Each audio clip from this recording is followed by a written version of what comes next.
مہدی علیہ السلام کے پاس چلا جائے گا، ان سے بیعت کر لے گا، اور جو بچیں گے اور جو واقعی ثابت ایمان والے ہوں گے تو انہیں کھانے اور پینے کے لیے بھی کچھ نہیں ملے گا، تو اللہ رب العزت ان کی مدد کرے گا۔ وہ چند کلمات پڑھیں گے جس سے ان کا پیٹ بھرے گا، اللہ کی مدد بھی رہے گی مومنوں کے ساتھ۔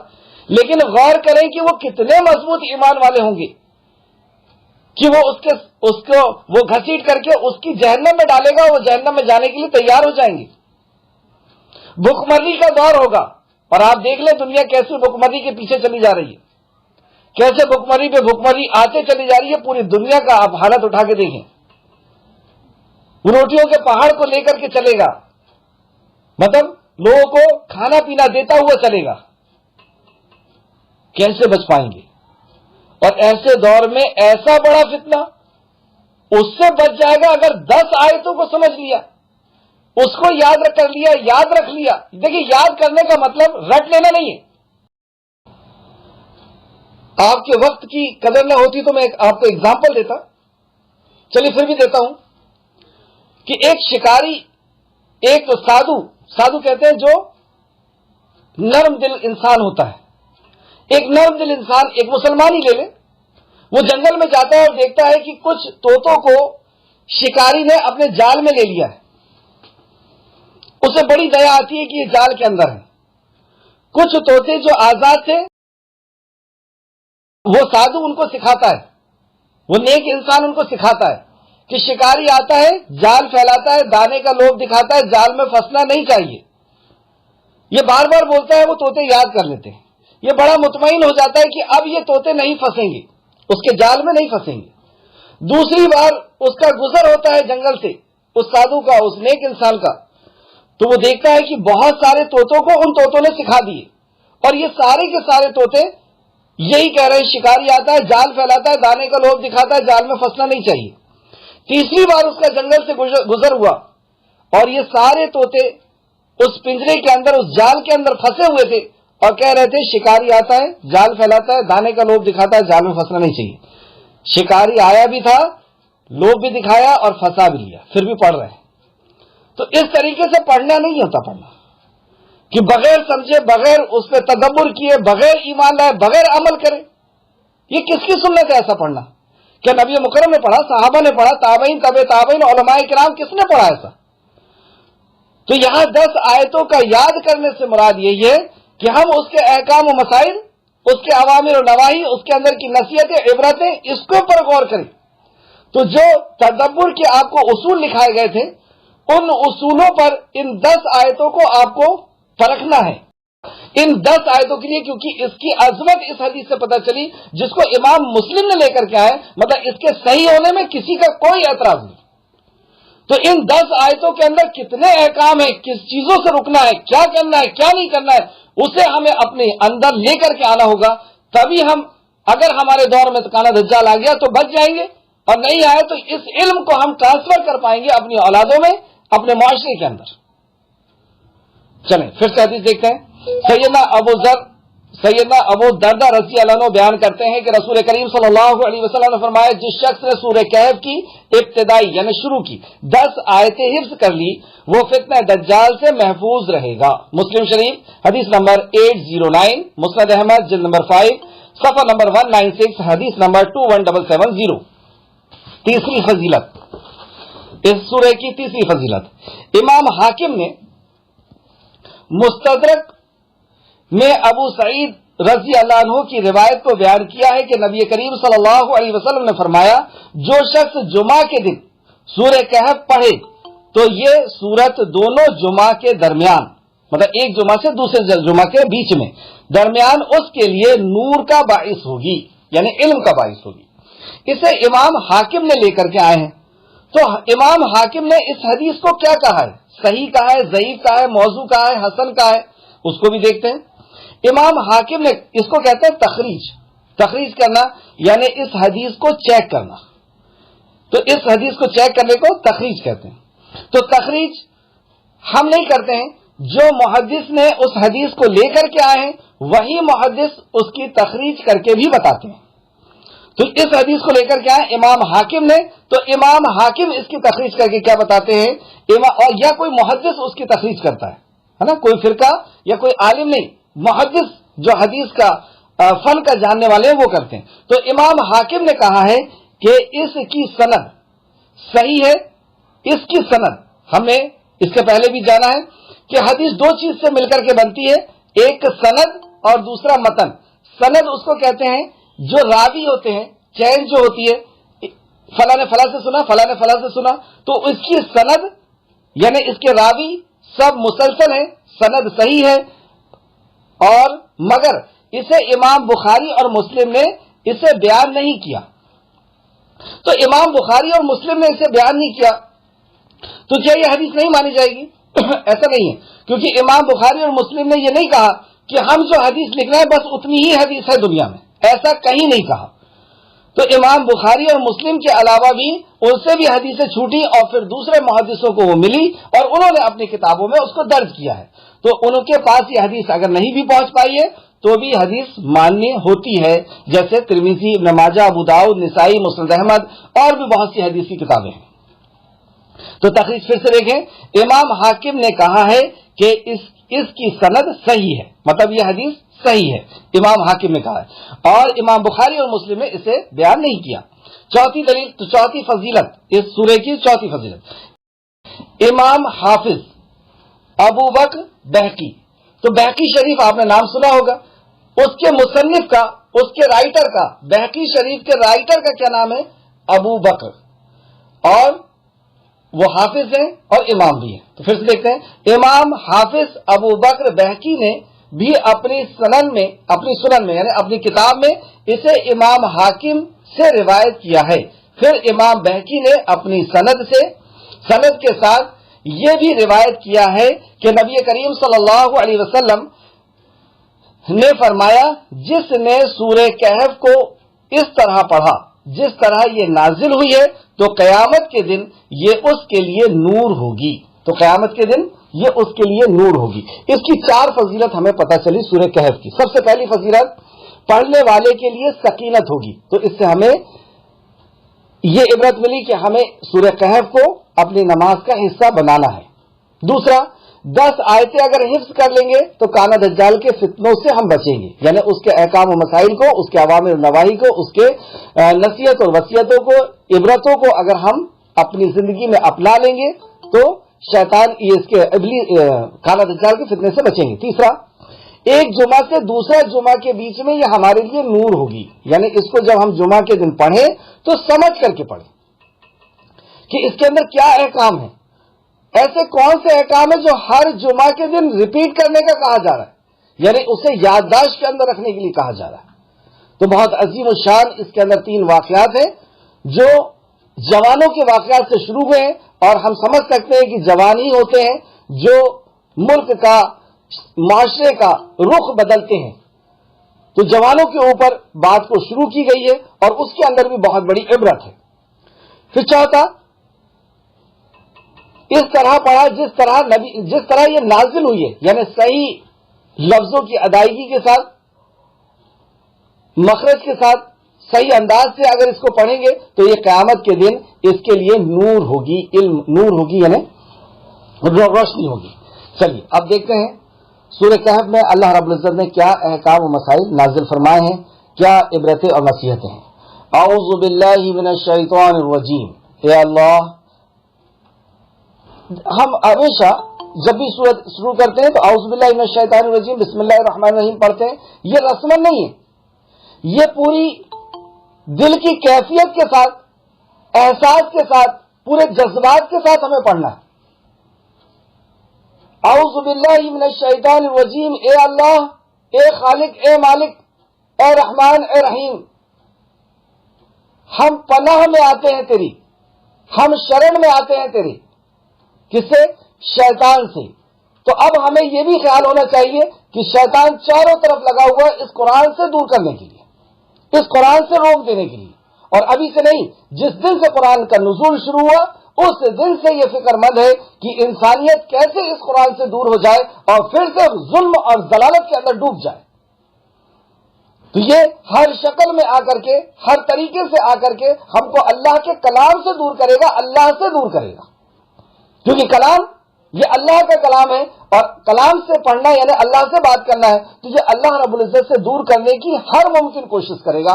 اسی لیے ہم پہلے سے ہی اپنا ہتھیار ڈال دے رہے ہیں کہ اے اللہ، میرے اندر طاقت، میرے اندر صلاحیت، میرے اندر علم، میرے اندر ٹیلنٹ نہیں ہے کہ میں شیطان سے لڑ سکوں، میں کچھ نہیں ہوں آقا، اگر تو نے مجھے نہیں بچایا تو میں شیطان سے نہیں بچ سکتا۔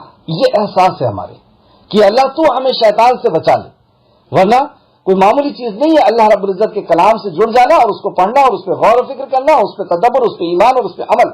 بہت کم لوگ ہیں جو جنت میں جانے والے، ہمیشہ ہم پڑھتے ہیں اس بات کو۔ تو ہم نے پہلے پڑھا، اللہ رب العزت سے پناہ مانگی، اللہ کے تویل، اللہ کی حفاظت میں ہم آ گئے۔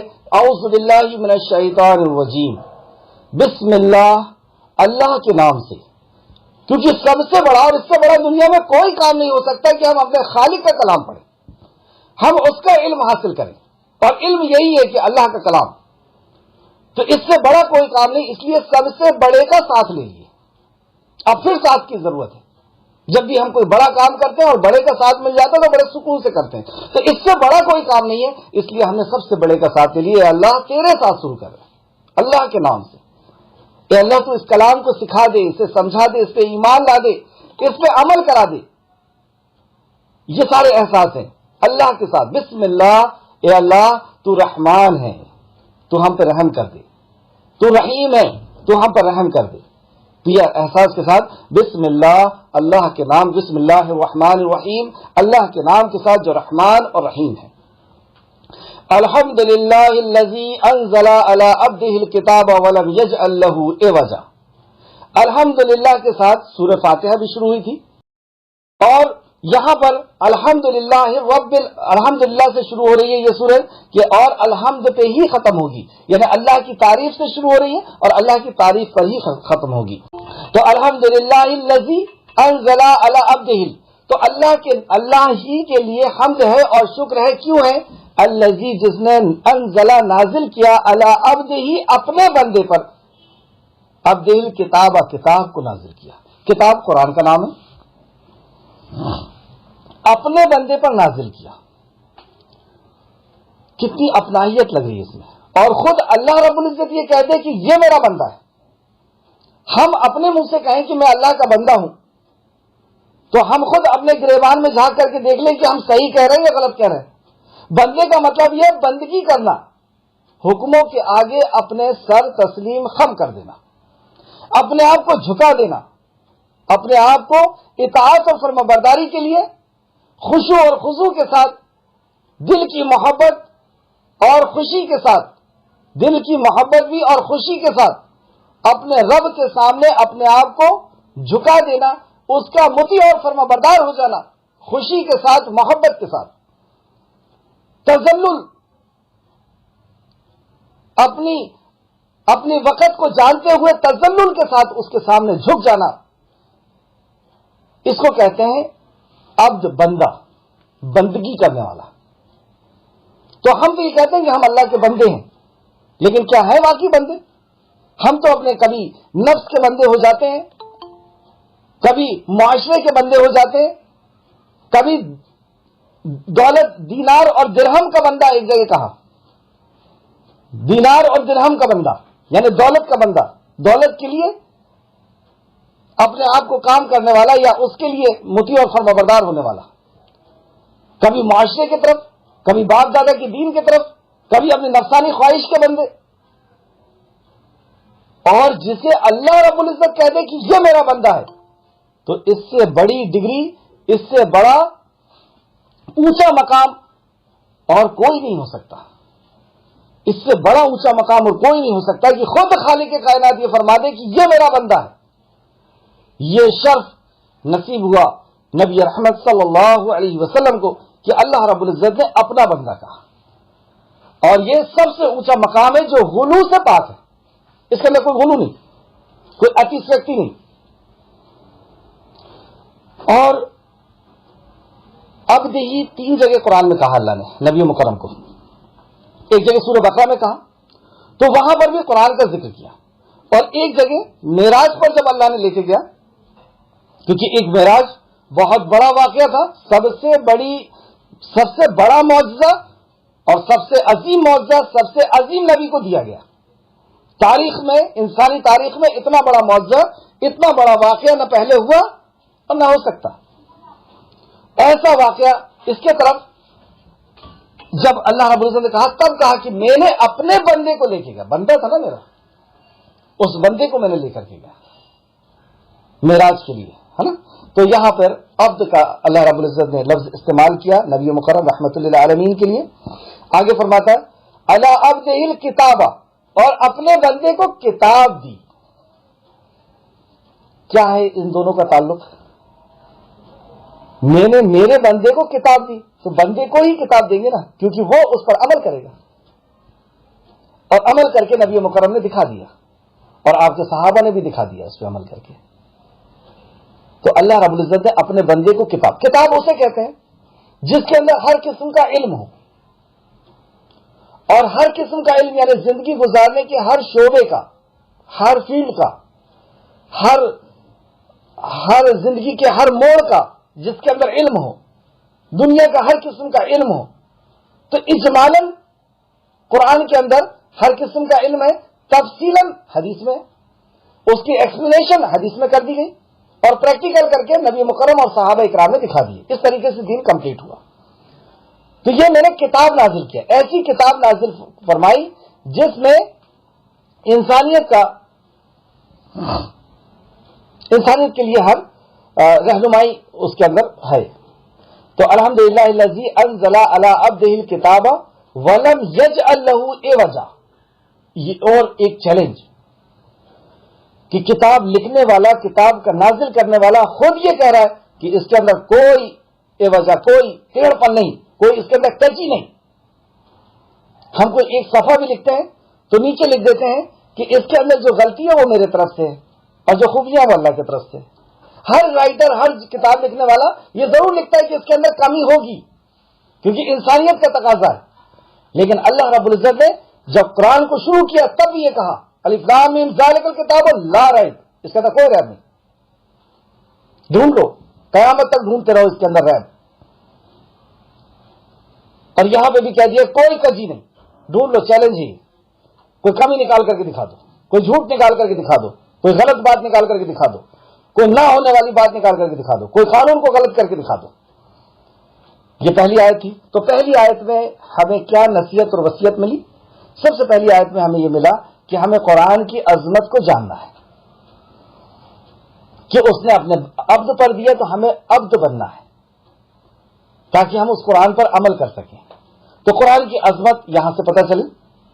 دوسری آیت قیما لینذر باسا شدیدا من لدنہ ویبشر المؤمنین الذین یعملون الصالحات ان لهم اجرا حسنا۔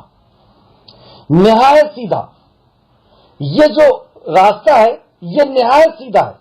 تو دوسری نصیحت ہم کو یہاں پہ مل گئی کہ اگر ہمیں صراط مستقیم چاہیے جو ہم نماز کے اندر روزانہ مانگتے ہیں، اہدنا الصراط المستقیم، ہمیں سیدھا راستہ دے دے، یہاں پہ اللہ رب العزت نے اس کو کلیئر کر دیا کہ نہایت ہی سیدھا راستہ ہے، بغیر افراط اور تفریط کے، یعنی بغیر کنفیوز کے، بغیر کسی ٹیڑھ پن کے یا کجی کے، کمی کے، کنفیوز کے، اس کو سمجھ لیں عام اس میں بھاشا میں، تو نہایت سیدھا راستہ ہے، اس کے اندر کوئی ڈاؤٹ نہیں، سیدھا راستہ۔ تو سیدھا راستہ اگر چاہیے تو یہ قرآن ہے۔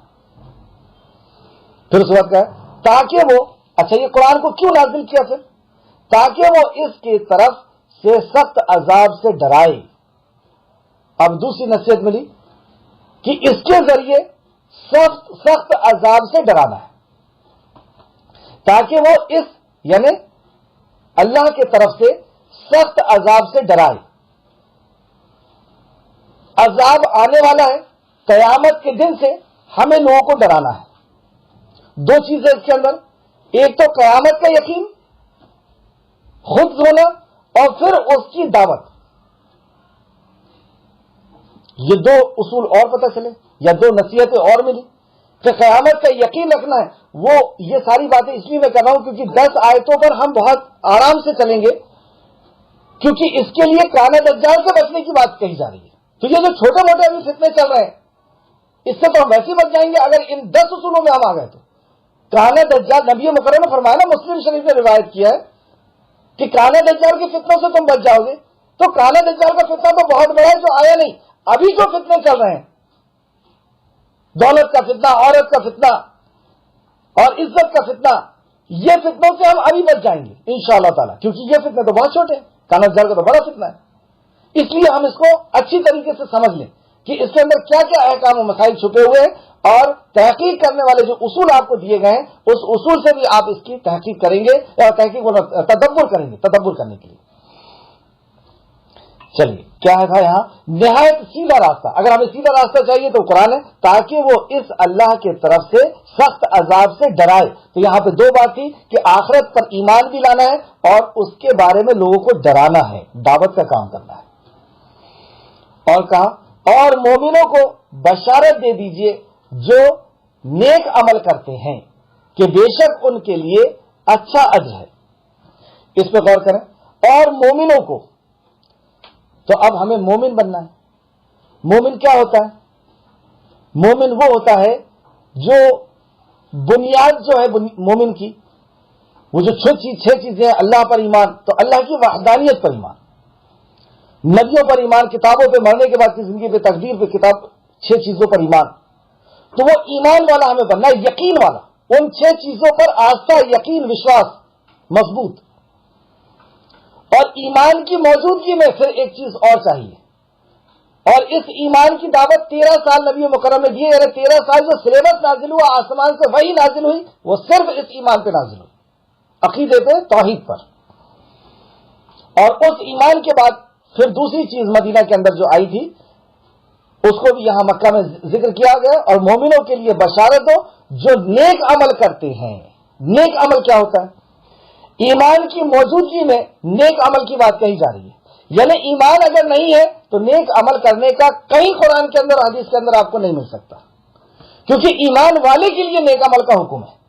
جو ایمان والا نہیں ہے اس کے لیے نیک عمل کا کہیں حکم نہیں ہے، نہ قرآن میں نہ حدیث میں. تو پہلے ایمان لانا ہے، اس کے بعد جیسے کہتے ہیں نا کہ آپ کو 11th میں جانا ہے تو 10th کا آپ کو پاس کرنا ہوگا. اس طریقے سے اگر کوئی کام آپ کو کرنا ہے، نیک کام کرنا ہے، تو پہلے ایمان والے بننا ہوگا. تو ایمان کے بعد عمل صالح کی بات ہوئی. عمل صالح کسے کہتے ہیں؟ عمل صالح وہ جس کے اندر 2 خوبیاں ہوں، ایک اخلاص اور دوسرا سنت، نبی کریم صلی اللہ علیہ وسلم کا طریقہ. اب اس پہ غور کریں آپ. اخلاص کا اپوزٹ کیا ہے؟ اخلاص کا اپوزٹ، اخلاص یعنی صرف اللہ کی رضا کے لیے، اور اخلاص کا اپوزٹ شرک ہوتا ہے، غیر کی رضا یعنی شرک. اور سنت کا اپوزٹ بدعت ہوتا ہے. تو پتہ یہ چلا کہ ایمان کے ساتھ ایسا عمل ہو جو شرک سے اور بدعت سے پاک ہو. اگر ہم نے ایمان لا لیا اور ایسا عمل کریں گے جو عمل میں نہ شرک ہوگا اور نہ بدعت ہوگی، یعنی اخلاص ہوگا اور سنت ہوگی، تب وہ عمل صالح بنے گا. اور اگر عمل صالح کر لیے تو کیا ہوگا؟ اب سنیے آپ، بہت قیمتی بات. اگر ہم نے ایمان لا لیا اور عمل صالح کر لیے تو کیا ہوگا؟ تو اللہ رب العزت فرماتا ہے کہ عمل کرتے ہیں کہ بے شک ان کے لیے اچھا اجر ہے. اچھا اجر سے کیا مراد ہے؟ کیا صرف آخرت کے لیے بات ہوتی ہے؟ دین کے اندر کیا صرف آخرت کی بات ہوتی ہے؟ دین کے اندر ہمیشہ ہمیشہ، اور میں اس کو بار بار دہراتا اسی لیے ہوں کیونکہ شیطان نے آج سب کے ذہنوں کے اندر، اکثریت کے ذہنوں کے اندر یہ بات ڈال دی ہے کہ تم دین کی طرف آ جاؤ گے تو آزمائش تمہارے پر آئے گی، مصیبت تمہارے پر آئے گی. اگر ایسا آپ سوچ رہے ہیں تو دین سے ہٹ کر کے دیکھ لیجئے، نماز چھوڑ دیجئے، اللہ سے تعلق چھوڑ دیجئے، کیا مصیبت ختم ہو جائے گی؟ مصیبت ختم نہیں ہونے والی. جو نماز روزہ حج زکات نہیں کرتے کیا ان کے اوپر مصیبتیں نہیں آتی؟ یہ مصیبتیں، یہ پریشانیاں تو لکھی ہوئی ہیں.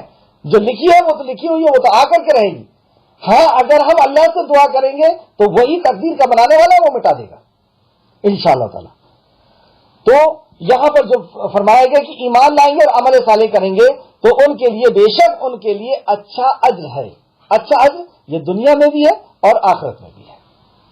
دنیا میں خالی نہیں کرتا اللہ رب العزت، اس میں وہ ہمیشہ رہنے والے ہیں، اور اس کے اندر اس سکون، اطمینان اور اس عیش و آرام کے اندر وہ ہمیشہ رہنے والے ہیں.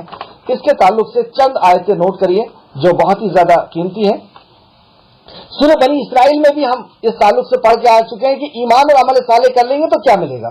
سورہ بنی اسرائیل آیت نمبر 9 اور 10 کا پھر سے یاد دہانی کرتے ہیں. اور اس کے سورہ زمر میں بھی اللہ رب العزت نے فرمایا ہے آیت نمبر 28 کے اندر. سورہ بنی اسرائیل دیکھتے ہیں, بلا شبہ یہ قرآن اس راستے کی ہدایت دیتا ہے جو سب سے سیدھا ہے. یہ وہ قرآن ہے, صراط مستقیم چاہیے, روز نماز میں مانگتے ہو, آ جاؤ قرآن کی طرف. پھر سے دیکھیں, بلا شبہ اس میں کوئی شک نہیں کہ یہ قرآن اس راستے کی ہدایت دیتا ہے جو سب سے سیدھا ہے, اور ان ایمان والوں کو جو نیک عمل کرتے ہیں. پھر یہاں پہ بات ہوئی ایمان والے ہیں, تو اب اللہ رب العزت نے نیک عمل کا حکم دیا, اور نیک عمل کی ہم تفسیر سمجھ چکے ہیں. ایمان لاتے ہیں اور نیک عمل کرتے ہیں, بشارت دیتا ہے.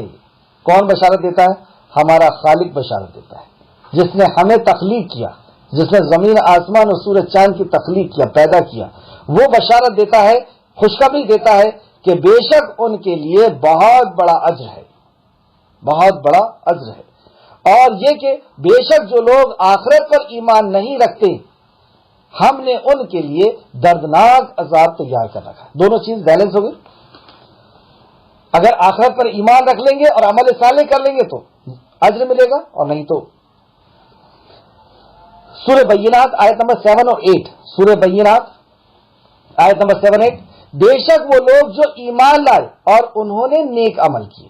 اچھا, یہ ایمان لائے اور نیک عمل کیا اور اس کے بعد بشارت اللہ کی طرف سے, خوشخبری جنت کی. یہ آیت پتہ ہے قرآن کے اندر 100 مقام پر آئی ہے یہ آیت. میں صرف 2 ہی بیان کر رہا ہوں. تو بے شک, اور ہر جگہ الگ الگ انداز میں خوشخبری اور بشارتیں دی گئی. ایک جگہ کہا کہ میں تمہیں حکومت دوں گا, یہ 2 کام کر لو, بادشاہت دینے کی بات کی اللہ نے. کہیں کہا عزت دوں گا. ہر جگہ الگ الگ طریقے سے, اور کئی جگہ تو آخرت کے بارے میں اللہ نے کہا. تو بے شک وہ لوگ جو ایمان لائے اور انہوں نے نیک عمل کیے, وہی مخلوق میں سب سے بہتر ہیں. اللہ اکبر, اس سے بڑی بات اور کیا ہو سکتی ہے؟ مخلوق میں سب سے بہتر بننا ہے, تو مخلوق میں سب سے بہتر وہ ہے. اللہ نے فرما دیا سورہ بینات آیت نمبر 7 اور 8 کے اندر کہ جس نے ایمان لایا اور نیک عمل کیے, وہی مخلوق میں سب سے بہتر ہے. ان کا بدلہ, اب جب یہ سب سے بہتر ہو گیا مخلوق کے اندر, تو ان کا بدلہ ان کے رب کے ہاں ہمیشہ رہنے والے باغات ہیں. ہمیشہ رہنے والے باغات. کس نے وعدہ کیا؟ جس نے 60 سال کے لیے یہ بہترین دنیا دیا ہے, وہی وعدہ کر رہا ہے کہ ہمیشہ کے لیے دوں گا.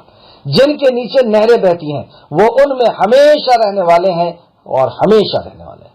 اللہ ان سے راضی ہوا اور وہ اللہ سے راضی ہوئے. رضی اللہ عنہ و رضوا عنہ. کون لوگ ہیں یہ وہ لوگ ہیں جو ایمان لالے اور عمل صالح کر لیں. یہ اس شخص کے لیے ہے جو اپنے رب سے ڈر گیا. تو اس آیت کے اندر 3 چیز بیان کی گئی, ایمان, عمل صالح اور تقوی. اللہ سے ڈر گیا مخلوق کے اندر سب سے اونچا ہے اور ہمیشہ کی جنت ہے. چند حدیث دیکھتے ہیں. سیدنا ابو ہریرہ رضی اللہ عنہ بیان کرتے ہیں کہ رسول کریم صلی اللہ علیہ وسلم نے فرمایا, جو شخص جنت میں جائے گا وہ ہمیشہ راحت و آرام میں رہے گا. جو جنت میں جائے گا وہ ہمیشہ راحت اور آرام میں رہے گا, کبھی کسی مصیبت میں گرفتار نہیں ہوگا. ہمیشہ راحت اور آرام میں رہے گا, کبھی کسی مصیبت میں گرفتار نہیں ہوگا, اور اس کے کپڑے کبھی پرانے نہیں ہوں گے. مطلب جو لباس پہنے گا وہ کبھی پرانا نہیں ہوگا. یہ جنت کا لباس ہوگا, اور نہ اس کی جزا میں کبھی ختم ہوگی, اور نہ اس کے لیے کبھی جوانی ختم نہ ہوگی. مطلب اس کی جوانی بھی ہمیشہ برقرار رہے گی. مسلم شریف کی حدیث ہے, حدیث نمبر 2836. اب اس کے مقابلے میں آپ غور کریں, اس کے مقابلے میں یہ حقیر دنیا, اس کی چاہت, تو اس کی چاہت وہی کرے گا جو غیر ایمان والا ہے, ورنہ اس حقیر دنیا کی چاہت ایمان والا نہیں کر سکتا. ایمان والا اس دنیا کے لیے اس آخرت کو داؤ پہ نہیں لگا سکتا جس کے تعلق سے نبی مکرم نے فرمایا, اور مسلم نے روایت کیا اس کو 2836.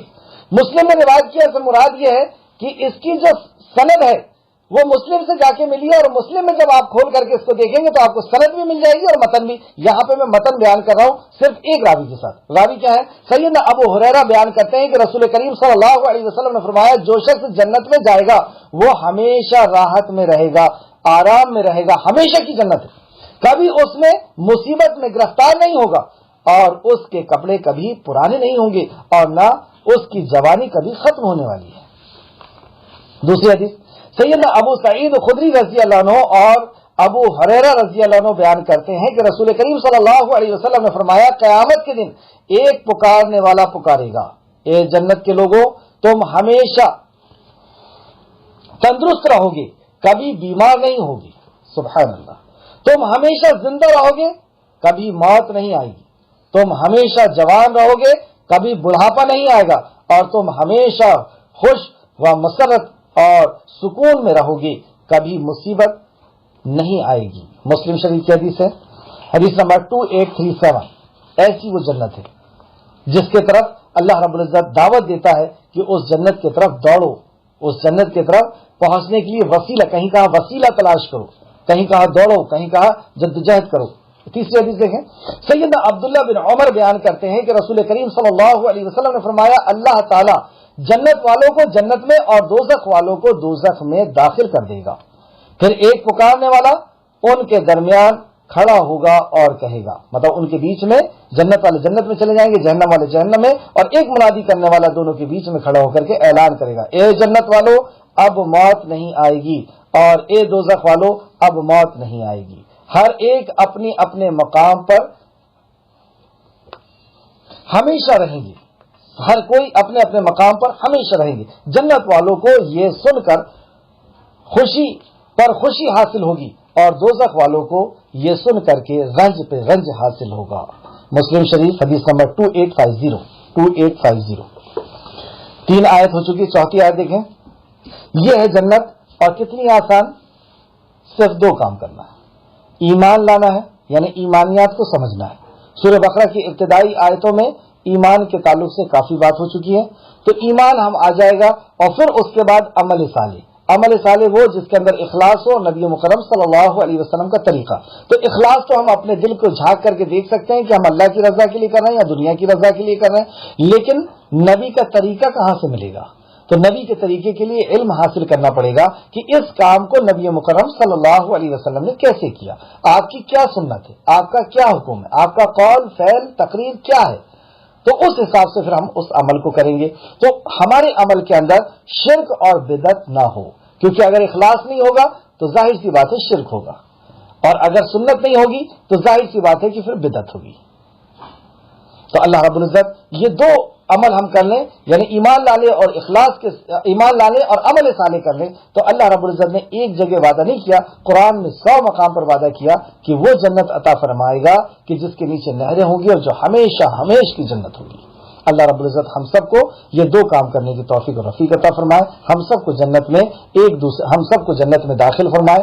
جیسے یہاں پر ہم ساتھ میں بیٹھ کے اے آقا تیرے کلام کو پڑھ رہے ہیں، وہاں پر ہم سب ساتھ میں ہو کر کے تیرے سے تیرے کلام کو سنیں، ہے نا. جنت میں اللہ رب العزت کا بھی اللہ کلام خود سنائے گا انشاءاللہ تعالی. تو اس میں وہ ہمیشہ رہنے والے ہیں انشاءاللہ. میں نے اس لیے کہا کہ اللہ رب العزت ہمیں بھی یہ توفیق دے دے کہ ہم وہاں پہ پہنچ جائیں اور ہم اللہ رب العزت کے کلام کو سنیں. اس میں وہ ہمیشہ رہنے والے ہیں. آیت نمبر 4.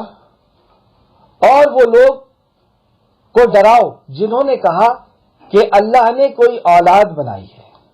استغفر اللہ. یہ ایک احکام اور ہمارے لیے آیا، اور یہ عوامر ہے، آرڈر ہے کہ ان کو ڈراؤ جنہوں نے یہ کہا کہ اللہ نے اولاد بنائی. آپ غور کریں کہ ہم سورہ اخلاص سب سے زیادہ پڑھتے ہیں، قل واللہ احد کی صورت سب کو بہت پسند ہوتی ہے، اور میں سمجھتا ہوں کہ ہر نماز میں پڑھتے ہیں. اور اس کے اندر جو آرڈر ہے اللہ رب العزت کا، اگر ہم نے اس آرڈر کو پورا نہ کیا تو، جس کو ہم بار بار دہرا رہے ہیں، اور جس آرڈر کو دہرا رہے ہیں وہی آرڈر کو ہم عمل نہ کریں. جیسے اگزامپل کے طور پہ ہمارے والد یہ کہیں کہ بیٹا کماؤ، کمانے کے لیے جاؤ، کوئی کاروبار کرو، اور ہم جتنے بھی مہمان آتے ہیں گھر کے اندر 10 بار لوگوں کو بتا رہے ہیں کہ ابو کہتے ہیں کہ کاروبار کے لیے جاؤ کمانے جاؤ، ابا کہتے ہیں کاروبار کے لیے جاؤ کمانے جاؤ، دن بھر میں کتنے بار بتا رہے ہیں؟ 5 بار، اور اس کے بعد کمانے نہ جائیں، کتنی بڑی بے ادبی کر رہے ہیں، نافرمانی کر رہے ہیں۔ تو سورہ اخلاص میں کون سا حکم ہے؟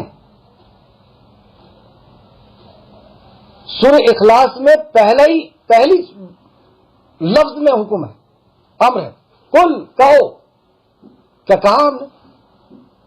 کس کو کہو؟ قل هو اللہ احد، اللہ ایک ہے، مطلب جو اللہ کو ایک نہیں مانتا 3 مانتا ہے اور 33 کروڑ مانتا ہے اور ہر شہر اور ہر گاؤں اور ہر قبیلے میں مانتا ہے، اس کو کہو کہ اللہ ایک ہے۔ اللہ الصمد، وہ بے نیاز ہے، جو یہ مانتا ہے کہ اللہ بے نیاز نہیں ہے، اس کو سیڑھی کی ضرورت ہے، اس کو وسیلے کی ضرورت ہے، اس کو فلاح کی ضرورت ہے، اس سے کہو کہ اللہ بے نیاز ہے۔ لم یلد ولم یولد، نہ اس نے کسی کو جنا نہ وہ کسی سے جنا گیا۔ کس کو کہیں گے آپ؟ اگر اپنے گھر میں کہیں گے تو وہ تو سب کہتے ہیں کہ اللہ رب العزت کا کوئی باپ ہے نہ بیٹا ہے، تو اس کو کہو جو باپ اور بیٹے کا تصور رکھتا ہے، یعنی جو کرسچن ہے ان کو جا کر کے کہو کہ اللہ رب العزت ایک ہے، یہ آرڈر ہے اللہ کا۔ ولم یکن لہ کفوا احد، اور کوئی اس کا ہمسر شریک حصہ دار نہیں ہے۔ ہم یہ آرڈر سے بات کو اسٹارٹ کرتے ہیں، کہاں جانا چاہیے جب ہم سورہ اخلاص پڑھتے ہیں کہ اللہ کا آرڈر ہے، یہ اخلاص کی دعوت دینے کے لیے اللہ رب العزت نے پہلے کل کہا، پوری اخلاص ہے نا سورہ اخلاص کے اندر، سورہ اخلاص میں پوری توحید ہے، اور توحید اس لیے 1/3 قرآن کہا گیا، سورہ اخلاص کو 1/3 قرآن اس لیے کہا گیا کیونکہ پورے قرآن میں 1/3 صرف توحید ہے، اور 1/3 میں احکام و مسائل ہے، اور 1/3 میں اچھے اور برے لوگوں کے انجام ہے۔ ایسے کر کے 3 حصوں میں قرآن ہے، علماء فرماتے ہیں۔ تو پہلے حصے میں مطلب ایک حصے میں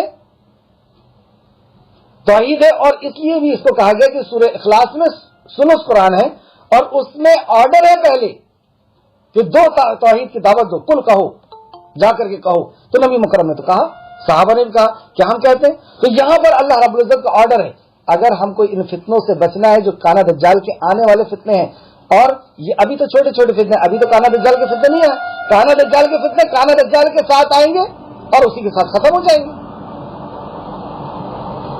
اور وہ لوگ جو آیت نمبر 4 کے اوپر پھر سے آئیں، کیا آرڈر ہے ہمارے خالق کا اس میں؟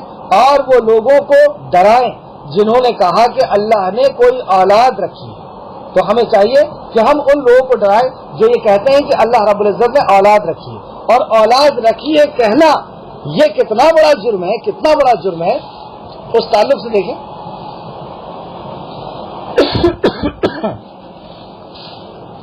سورہ مریم کے اندر اللہ رب العزت نے بتایا، سورہ مریم کی آخری رکوع میں، وقت کافی ہو گیا نہیں تو میں ان آیتوں کو بھی سناتا، جس کے اندر اللہ رب العزت نے کہا کہ جس نے یہ کہا کہ اللہ نے اولاد رکھی ہے اس نے ایک بری بات کہی۔ کچھ ترجمہ کرنے والوں نے تو یہاں تک لکھا کہ انہوں نے بری بات کہی، یعنی بریکٹ میں انہوں نے گالی دی، کیونکہ ایک حدیث میں اللہ رب العزت نے جس میں اولاد کا تصور رکھا ہے اس کو یہ کہا کہ اس نے گالی دی، اللہ کو گالی دی۔ ہمارے ماں باپ کو کوئی گالی دے پورے جسم کے اندر آگ لگتی، ہمارے خالق کو کوئی گالی دے ہمیں کوئی فرق نہیں پڑتا، ہماری زبان تک نہیں اٹھتی کہ ہم اپنے کرسچن دوستوں کو، اپنے کرسچن بھائیوں کو یہ بتائیں کہ اللہ رب العزت ایک ہے، وہ اولاد نہیں رکھتا، یہ اس عیب سے پاک ہے۔ تو اللہ رب العزت نے سورہ مریم کی آخری آیتوں میں فرمایا کہ اگر یہ جو جرم کرتے ہیں، اس جرم سے مخلوق اس قدر متاثر ہوتی ہے کہ اگر اللہ آسمان کو نہ تھامے تو اللہ آسمان پھٹ پڑے ان کے اوپر، زمین شق ہو جائے انہیں دھسا دے، اور پہاڑ گر پڑے یعنی ریزہ ریزہ ہو کر کے بہ پڑے۔ کیوں نہیں ہو رہا ایسا؟ کیوں نہیں پھٹ رہا یہ؟ کیوں نہیں دھس رہی زمین؟ کیونکہ ابھی ایگزام چل رہا ہے، اس لیے اللہ رب العزت نے ڈھیل دے کر کے رکھی ہے۔ ایک دن آئے گا کہ پوری دنیا کو اللہ ختم کرے گا۔ اتنا بڑا جرم ہے یہ کہ پوری دنیا اس سے، حدود کو دیکھیں آپ کتنا متاثر ہوا تھا۔ تو بہرحال یہاں پر ہمیں ایک آرڈر ملا کہ ہم جو ایسا عقیدہ رکھتے ہیں کہ اللہ رب العزت اولاد رکھتا ہے تو ہمیں چاہیے کہ ہم ان کو جا کر کے بتائیں کہ ہمارا رب اس عیب سے پاک ہے، انہیں سورہ اخلاص سنائیں کہ وہ ایک ہے اور اس کے جیسا اس کا ہمسر شریک، اور وہ کسی سے کمزور نہیں، کسی کی کوئی کمزوری اس کی نہیں ہے،